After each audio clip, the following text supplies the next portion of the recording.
Good afternoon everyone. आज की हमारी class animal breeding and genetics की है और हम पढ़ रहे थे सेक्स डिटर्मिनेशन।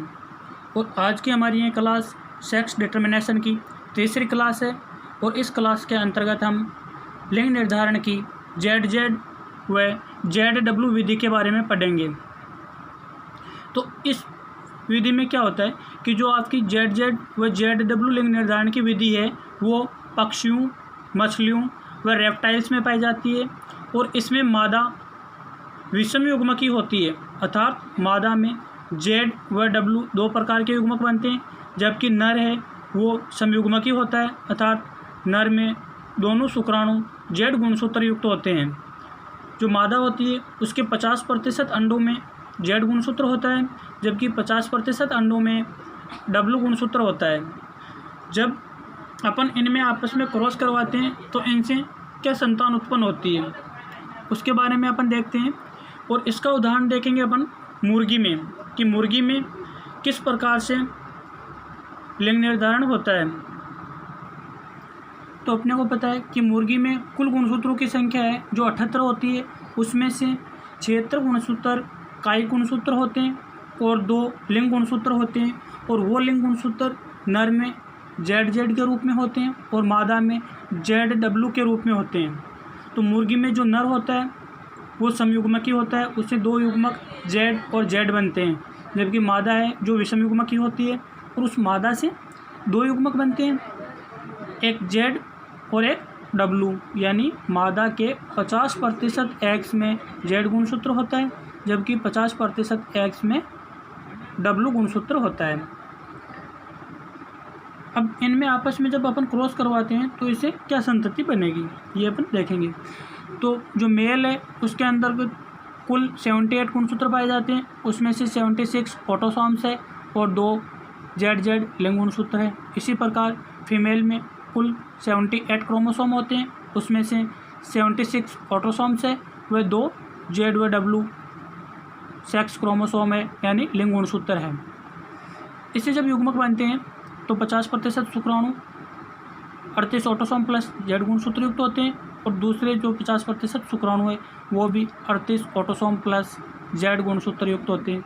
उसी प्रकार मादा में 50% अंडाणु 38 ऑटोसोम्स प्लस जेड लिंग गुणसूत्र युक्त होते हैं, जबकि 50% अंडाणु 38 ऑटोसोम्स व डब्लू लिंग गुणसूत्र युक्त होते हैं।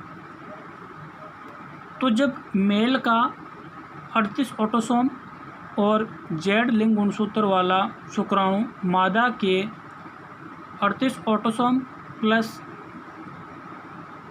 जेड लिंग गुणसूत्र वाले अंडाणु से क्रॉस करता है तो आपकी संतति में 76 ऑटोसोम्स प्लस 2 जेड लिंग गुणसूत्र होते हैं और ये संतति आपके मेल संतति होती है। मेल संतति क्यों होती है? क्योंकि आपका मेल है जो समयुग्मकी होता है और ये आपकी संतति कैसी है? समयुग्मकी है। मेल में मुर्गी के मेल में कौन से 2 लिंग गुणसूत्र पाए जाते हैं? जेड। तो इसमें भी कौन से 2 जेड लिंग गुणसूत्र है।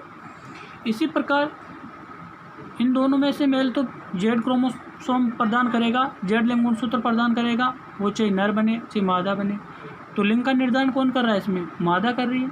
तो ये शुक्राणु अगर मादा के 38 क्रोमोसोम ऑटोसोम है और एक क्रोमोसोम आपके लिंग क्रोमोसोम है जो डब्लू प्रकार का है, इन दोनों का आपस में फ्यूजन होता है तो 76 ऑटोसोम्स और 2 लिंग गुणसूत्र जेड व डब्लू बनते हैं और ये जेड प्रकार का लिंग निर्धारण फीमेल में होता है।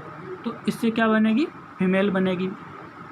तो ये हो गया आपके जेड व जेड विधि से लिंग निर्धारण।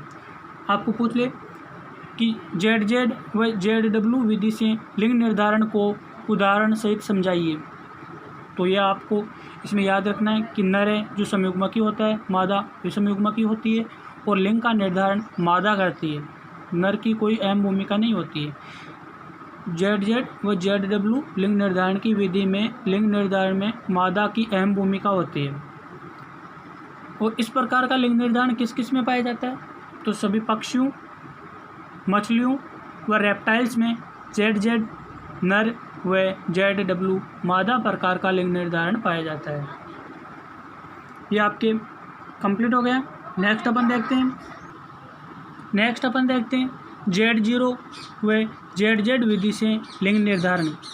तो ZZ व ZW विधि से लिंग निर्धारण किस किस में पाया जाता है? तो इस प्रकार का लिंग निर्धारण मॉथ्स व बटरफ्लाई में Z0 व ZZ प्रकार का लिंग निर्धारण पाया जाता है।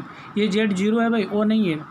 तो बटरफ्लाई व मॉथ्स में Z0 व ZZ प्रकार का लिंग निर्धारण पाया जाता है।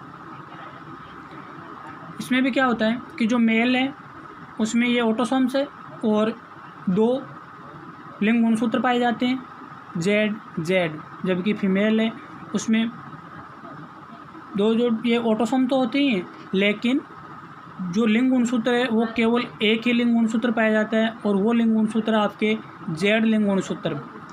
तो जो नर है, नर से 2 प्रकार के शुक्राणु बनेंगे, नर से 2 शुक्राणु बनेंगे, लेकिन दोनों शुक्राणु एक ही प्रकार के होंगे। ये जनक है और जनक से क्या बनते हैं?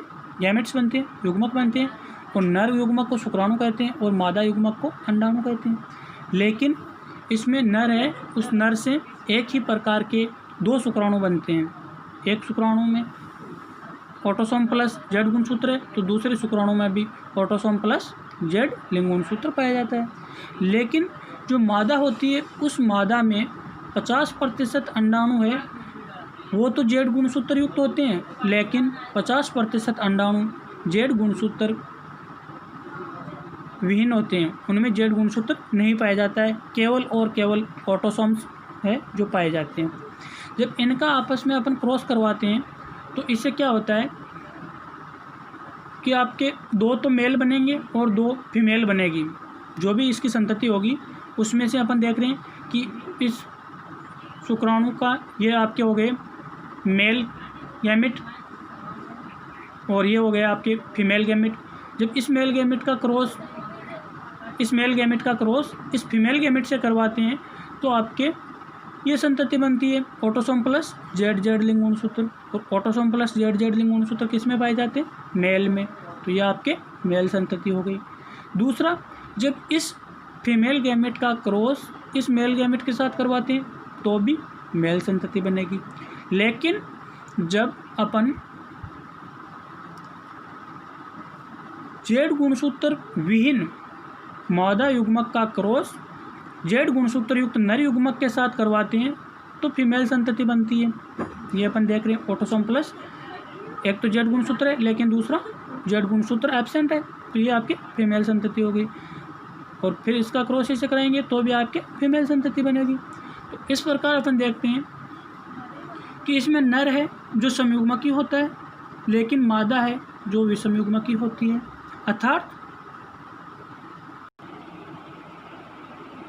अर्थात इसमें नर से 2 युग्मक बनते हैं और दोनों युग्मक एक जैसे होते हैं, लेकिन मादा में 50% अंडाणु Z गुणसूत्र युक्त होते हैं व 50% अंडाणु Z गुणसूत्र रहित होते हैं। अर्थात नर समयुग्मकी होता है जबकि मादा विषमयुग्मकी होता है। और इस प्रकार का लिंग निर्धारण आपके मॉथ्स व बटरफ्लाई में पाया जाता है। इसमें आपको लिंग निर्धारण की विधि और उसका एग्जाम्पल याद रखना बहुत ज़रूरी है।